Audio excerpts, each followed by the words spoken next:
बिस्मिल्लाहिर्रहमानिर्रहीम। मौजूदा पुरअशोभ ज़माने में हमें अपने वक्त के इमाम की हकीकी मारिफत का होना ज़रूरी है। तो इसके लिए ज़रूरी है कि हम ऐसी रिवायात को सुनें और समझें कि जो इमाम अलैहिस्सलाम जब ज़हूर फरमाएंगे तो उस मुतल्लिक हमें रिवायात का पता होना चाहिए कि उनके पास कौन से असबाब होंगे, उनके पास कौन सी ताकत होगी और क़ुव्वत व तवानाई किस तरह की उनके पास होगी। और एक बहुत ही दिलचस्प रिवायत जिसको कि काज़िम क़ज़वीनी ने अपनी किताब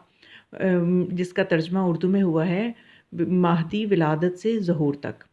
उस किताब में उन्होंने कुछ ऐसी खूबसूरत रिवायात का मलाकुती अल्फाज का ज़िक्र किया है जिनका जानना सुनना हम सब के लिए ज़रूरी है। उसमें वो लिखते हैं कि जब इमाम इस्लाम क़याम फ़रमाएँगे तो उनके पास अंबिया के तबरुकात होंगे और ख़ास तौर पर रसूल खुदा सल्लल्लाहु अलैहि वसल्लम के वो तबरुकात होंगे कि जिनकी माल दुनिया से कोई कीमत लगाई ही नहीं जा सकती। इन्हीं इतने वो कीमती तबरुकात हैं कि दुनिया का कोई माल भी उनकी कीमत नहीं हो सकता। फिर आगे चल के वो लिखते हैं कि अब सवाल ये पैदा होता है कि यहाँ अंबिया की मीराथ से क्या मुराद है कि जब इमाम इस्लाम ज़हूर फरमाएंगे तो चूँकि इमाम इस्लाम अंबिया के वारिस हैं तो उनके पास मीरास के तौर पर अंबिया से कौन सी चीज़ें आई हैं। तो इसका जवाब ये है कि यहाँ मीरास से मुराद वो अम्वाल और अशिया नहीं कि जो मैयत अपने वरसा के लिए छोड़ता है, बल्कि यहाँ मीरास से मुराद वो कीमती चीज़ें हैं जो अंबिया किराम अलैहिमुस्सलाम ने अपने बाद अपने औसिया के लिए छोड़ी और वो एक वसी से दूसरे वसी तक मुंतकिल होती रहीं। और ये तबरुकात अंबिया जो हैं ये हज़रत मोहम्मद मुस्तफ़ा सल्लल्लाहु अलैहि वसल्लम तक पहुँच गए और रसूल खुदा सल्लल्लाहु अलैहि वसल्लम की वफ़ात के बाद ये तबरुकात मा रिसालत माब के तबरुकात के यानी अंदर रसूल खुदा सल्लल्लाहु अलैहि वसल्लम के तबरुकात भी उन अंबिया के तबरुकात के साथ जमा होकर हज़रत अली इब्न अबी तालिब अलैहिस्सलाम जो कि आपके शरी खलीफा और जानशीन हैं उन तक मुंतकिल हो गए। उसके बाद इसी तरह से इमाम हसन मुज्तबा अलैहिस्सलाम के पास मुंतकिल हो गए और एक इमाम से दूसरे इमाम तक ये मुंतकिल होते चले गए। और अब ये तमाम तबरुकात हमारे वक्त के इमाम ज़माना साहिबुल अस्र व ज़मा के पास मौजूद हैं और अपने ज़हूर तक वो इनकी हिफाजत करेंगे। अब सवाल ये पैदा होता है कि उस ज़माने में इन तबरुकात की क्या ज़रूरत होगी कि जब आप ज़हूर फरमाएंगे। तो इसका जवाब ये है कि इस विरसे और तबरुकात अंबिया का इमाम महदी अलैहिस्सलाम के पास मौजूद होना ये इस चीज़ की अलामत होगा कि आप अंबिया के वारिस हैं और वो तमाम लोगों से ज़्यादा अंबिया और औसिया से ज़्यादा आप निस्बत रख यानी आप जो हैं वो तमाम लोगों से ज़्यादा अंबिया और औसिया से निस्बत रखते हैं। और इसके अलावा ये कि इस मौजू पर हमारे पास बहुत सी रिवायात हैं कि वो तबरुकात होंगे क्या और आप अलैहिस्सलाम उनसे कैसे इस्तिफ़ादा करेंगे। तो इस सिलसिले में एक रिवायत जो है वो इमाम मोहम्मद बाक़िर अलैहिस्सलाम से मिलती है कि इमाम अलैहिस्सलाम फरमाते हैं कि जब हज़रत क़ाइम ज़हूर करेंगे तो उनके पास रसूल खुदा का झंडा होगा, हज़रत सुलेमान की अंगूठी होगी, हज़रत मूसा अलैहिस्सलाम का पत्थर और असा होगा। फिर इमाम जाफ़र सादिक अलैहिस्सलाम रिवायत फरमाते हैं कि आप अलैहिस्सलाम ने रसूल खुदा सल्लल्लाहु अलैहि वसल्लम के झंडे के बारे में ये फरमाया कि जंगे बदर वाले दिन हज़रत जिब्राईल ये झंडा लेके नाजिल हुए थे और रसूल खुदा सल्लल्लाहु अलैहि वसल्लम ने बदर वाले दिन उसे लहराया था, फिर तय करके हज़रत अली अलैहिस्सलाम के हवाले कर दिया था। उसके बाद ये झंडा अमीरुल मोमिनीन अली इब्न अबी तालिब अलैहिस्सलाम के पास रहा हत्ता के बसरा वाले दिन, यानी ये जंगे जमल की तरफ इमाम अलैहिस्सलाम का इशारा है। फिर बसरा वाले दिन हज़रत अली अलैहिस्सलाम ने उसे लहराया तो खुदा उन्होंने फ़तह अता फरमाई, फिर उस आपने भी उसको लपेट के रख दिया। अब वो झंडा इमाम जाफ़र सादिक अलैहिस्सलाम फरमाते हैं कि हमारे पास है और इसे कोई नहीं लहराएगा हत्ता के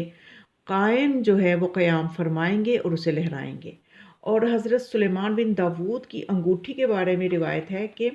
हज़रत इमाम महदी अलैहिस्सलाम वो अंगूठी पहनेंगे तो खुदा परिंदों, हवा और फरिश्तों को उनके कब्ज़े में कर देंगे। और हज़रत मूसा अलैहिस्सलाम के पत्थर और असा के बारे में जो कुरान में हमें ये मिलता है कि यानी जब मूसा अलैहिस्सलाम ने अपनी कौम के लिए पानी मांगा तो हमने कहा कि अपने असा को पत्थर पे मारो तो उससे 12 चश्मे उबल पड़े। तो इमाम अलैहिस्सलाम फरमाते हैं, इमाम जाफ़र सादिक अलैहिस्सलाम फरमाते हैं कि हज़रत मूसा अलैहिस्सलाम का असा जन्नत के दरख्तों में से आस की टहनी से बना था। आस की टहनी थी वो असल में। اور جب حضرت موسیٰ علیہ السلام نے مدائن کا رخ کیا تو حضرت جبرائیل علیہ السلام اسے لے کر ان کے پاس آئے تھے۔ تو پھر امام باقر علیہ السلام نے فرمایا کہ جب حضرت قائم ظہور فرمائیں گے تو اپنے ہمراہ حضرت موسیٰ بن عمران کا پتھر اٹھائے ہوئے ہوں گے، اور اس پتھر کا وزن ایک اونٹ کے بار کے برابر ہوگا، اور جس جگہ بھی آپ قیام فرمائیں گے وہاں سے اس پتھر کی برکت سے چشمے پھوٹ پڑیں گے۔ پھر امام جعفر صادق علیہ السلام سے ایک روایت ہمیں یعقوب بن شعیب سے ملتی ہے۔ یعقوب بن شعیب سے آپ نے فرمایا کہ کیا میں تمہیں حضرت قائم کی وہ قمیص نہ دکھاؤں جس کو پہن کر وہ قیام کریں گے؟ اس نے کہا کہ جی کیوں نہیں۔ تو امام علیہ السلام نے ایک صندوق منگوایا، اسے کھولا اور اس سے ایک گاڑھے دھاگوں میں بنی ہوئی ایک قمیص باہر نکالی، تو اس کے دائیں بٹن پر خون لگا ہوا تھا۔ امام علیہ السلام نے فرمایا یہ رسول خدا کی قمیص ہے، جس دن رسول خدا صلی اللہ علیہ وآلہ وسلم کے دندان مبارک شہید ہوئے تھے آپ نے یہ قمیص پہنی ہوئی تھی، اور قائم بھی یہ قمیص پہن کر قیام کریں گے۔ تو پھر یعقوب بن شعیب نے کہا کہ میں نے خون کا بوسہ لیا، اسے اپنے چہرے پر لگایا، پھر امام جعفر صادق علیہ السلام نے اسے طے کر کے اپنے پاس سے اٹھا لیا۔ اس کے بعد ہمیں ایک روایت ملتی ہے مفضل بن عمر سے، کہ وہ یہ کہتا ہے کہ میں نے امام جعفر صادق علیہ السلام سے، وہ یہ روایت کرتا ہے کہ امام علیہ السلام نے اس سے پوچھا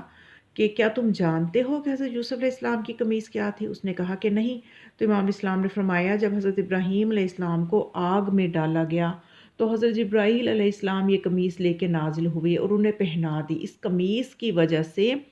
وہ ہر قسم کی گرمی سردی سے محفوظ رہے، اور جب ان کی وفات کا وقت نزدیک آیا تو انہوں نے اپنی اولاد کو نظر بد وغیرہ سے محفوظ رکھنے کے لیے حرص کے طور پر اس قمیص کو ان کی سپرد کیا اور حضرت اسحاق علیہ السلام کو پہنا دی۔ تو حضرت اسحاق علیہ السلام نے وہ قمیص حضرت یعقوب علیہ السلام کو دے دی، تو انہوں نے پھر حضرت یوسف علیہ السلام جب پیدا ہوئے تو وہ قمیص انہیں پہنا دی، اور اب انہی کے پاس رہی حتیٰ کہ ان کے ساتھ پھر جو کچھ ہونا تھا وہ ہوا۔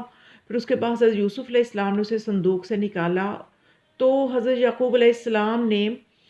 اس کی خوشبو محسوس کر لی، یعنی حضرت یوسف علیہ السلام نے، وہ واقعہ سارا قرآن کا آپ کے سامنے ہوگا کہ جب وہ قمیض جوں جوں نزدیک آ رہی تھی، حضرت یوسف علیہ السلام نے جو اپنی قمیض اپنے بھائیوں کے حوالے کی تھی کہ یہ میرے بابا کو دینا تو ان کی روشنائی واپس آ جائے گی آنکھوں کی، تو ابھی وہ صندوق سے نکالی ہی تھی، لیکن اتنی دور جو کئی میلوں کی مسافت پہ حضرت یعقوب علیہ السلام موجود تھے تو ان کو اس کی خوشبو آ گئی تھی۔ تو راوی نے عرض کیا کہ قربان جاؤں یا اپنا رسول اللہ، اب وہ قمیص کس کے پاس ہے؟ تو امام علیہ السلام نے فرمایا وہ قمیص اپنے اہل کے پاس ہے، اور جب حضرت قائم ظہور کریں گے تو ان کے پاس ہوگی۔ پھر امام علیہ السلام نے فرمایا کہ ہر نبی نے جو بھی میراث سے علم یا کسی اور صورت میں بھی چھوڑی وہ آل محمد تک پہنچی ہے۔ تو اس کے علاوہ اور بھی بہت سی روایات میں ہمیں ملتا ہے کہ میراث انبیاء جو ہے ان کے وارث امام مہدی علیہ السلام ہیں، اور وہ جب ظہور فرمائیں گے تو وہ تبرکات ان کے پاس ہوں گے۔ اور یہ معرفت ہمارے لیے اس لیے ضروری ہے کہ جو امام علیہ السلام ہے، امام مہدی علیہ السلام جو ہے، ان کی معرفت حقیقی جب تک نہیں ہوگی تو بہت سے لوگ ہیں جو امام مہدی ہونے کا دعویٰ کریں گے۔ تو ہمیں یہ معرفت اس اعتبار سے ہونی چاہیے کہ جو ان انبیاء کے میراث کا وارث ہوگا وہ ہمارا امام ہوگا، تاکہ ہم امام کی پہچان میں غلطی نہ کریں۔ آج بھی بہت سے لوگ ہیں جو امام مہدی ہونے کا دعویٰ کرتے ہیں، کر چکے ہیں، اور آنے والے دور میں یہ حالات اور زیادہ سنگین ہو جائیں گے۔ اس لیے ہمیں اس معرفت کو، ان روایات کو اپنی نسلوں تک بھی پہنچانا چاہیے، تاکہ ہم اپنے امام کے بارے میں صحیح طرح سے ہمیں ان کی معرفت ہو اور ان کی پہچان ہو سکے۔ ان خوبصورت معلومات کو ضرور آگے بھی شیئر کریں، اور اپنے اس چینل پہ اگر آپ نئے ہیں تو ضرور سبسکرائب کریں۔ السلام علیکم ورحمۃ اللہ وبرکاتہ۔